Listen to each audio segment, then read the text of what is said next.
American oil companies took over almost half of Iran's production. U.S. arms merchants moved in with $18 billion of weapon sales over the next 20 years. But there were losers. Nearly everybody in Iran of any importance has had a brother or a mother or a sister or a son or a father tortured, jailed, deprived of property without due process. I mean, an absolutely buccaneering dictatorship in our name that we supported. SAVAK was created by the CIA. SAVAK, the Shah's secret police, tortured and murdered thousands of his opponents. General Richard Secord and Albert Hakim, whom we met earlier, were among those who helped supply the Shah's insatiable appetite for the technology of control. But the weapons and flattery heaped by America on the Shah blinded us to the growing opposition of his own people. They rose up in 1979 against him.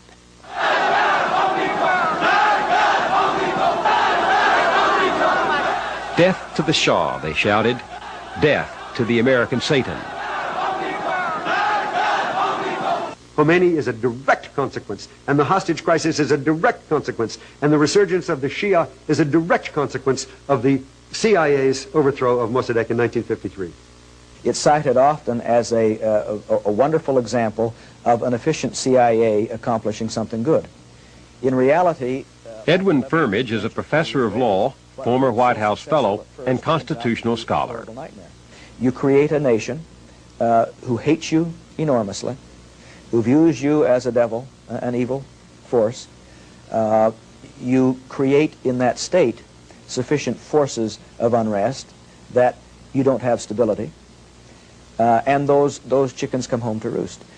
You end up with a violation of the Constitution and a hatred that is propagated today until you have embassies taken, hostages held, hatred engendered. Hatred simply doesn't come to rest.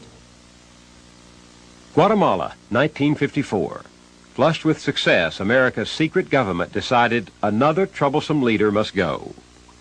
This time it was Jacobo Arbenz, the democratically elected president of Guatemala.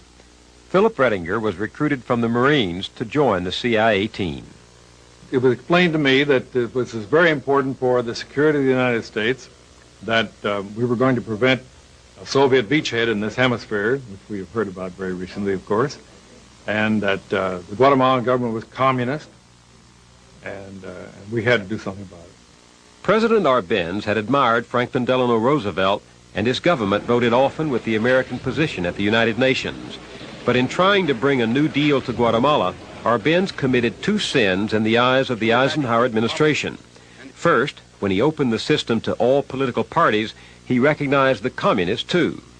Well, of course, there was no even a hint of communism in his government. He had no communists in his cabinet.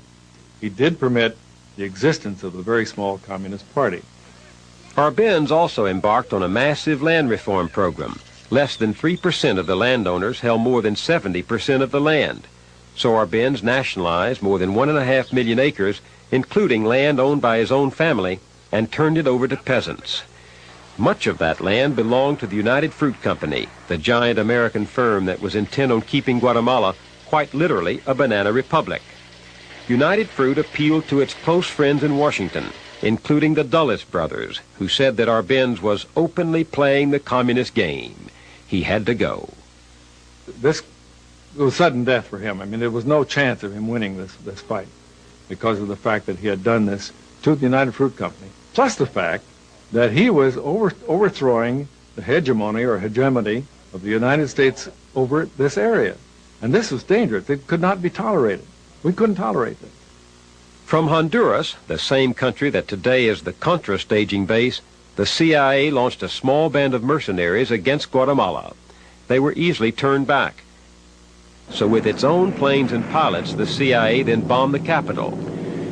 Arbenz fled and was immediately replaced by an American puppet, Colonel Carlos Castillo Armas. He overturned all of the reformist activity of President Arbenz. He gave the land back to the United Fruit Company that had been confiscated. He took land from the peasants and gave it back to the landowners. The CIA had called its covert action against Guatemala Operation Success. Military dictators ruled the country for the next 30 years. The United States provided them with weapons and trained their officers. The communists we saved them from would have been hard-pressed to do it better. Peasants were slaughtered. Political opponents were tortured. Suspected insurgents were shot, stabbed, burned alive, or strangled. There were so many deaths at one point that coroners complained they couldn't keep up with the workload. Operation Success. What we did has caused a succession of repressive military dictatorships in that country and has been responsible for the death of over 100,000 of their citizens. Success breeds success, sometimes with dreary repetition. Mario Sandoval Alarcon began his career in the CIA's adventure in Guatemala. Today he's known as a godfather of the death squads. In 1981, after lobbying Ronald Reagan's advisors for military aid to Guatemala, Sandoval Alarcon danced at the inaugural ball. Richard Bissell, another veteran of the Guatemalan coup, went on to become the CIA's chief of covert operations. I looked him up several years ago for a CBS documentary. He talked about a secret report prepared for the White House in 1954 by a group of distinguished citizens headed by former President Herbert Hoover. Quote, "It is now clear that we are facing an implacable enemy whose avowed objective is world domination. There are no rules in such a game. Hitherto accepted norms of human conduct do not apply. If the United States is to survive, long-standing American concepts of fair play must be reconsidered. We must learn to subvert, sabotage, and destroy our enemies by more clever, more sophisticated, more effective methods than those used against us." Was that the prevailing ethic? I think that's an excellent statement of the prevailing view, at least the view of those who'd had any contact with covert operations of one kind or another. In other words, the nature of the enemy is such that any tactics are necessary or justified in order to thwart him and defeat him. I believe that was the view. It certainly was my view at the time. Cuba, 1961. 7 years after Operation Success in Guatemala, Bissell was planning another CIA covert operation. The assault has begun on the dictatorship of Fidel Castro. On April 17, 1961, Cuban exiles trained by the CIA at a base in friendly Guatemala landed on the southern coast of Cuba at the Bay of Pigs.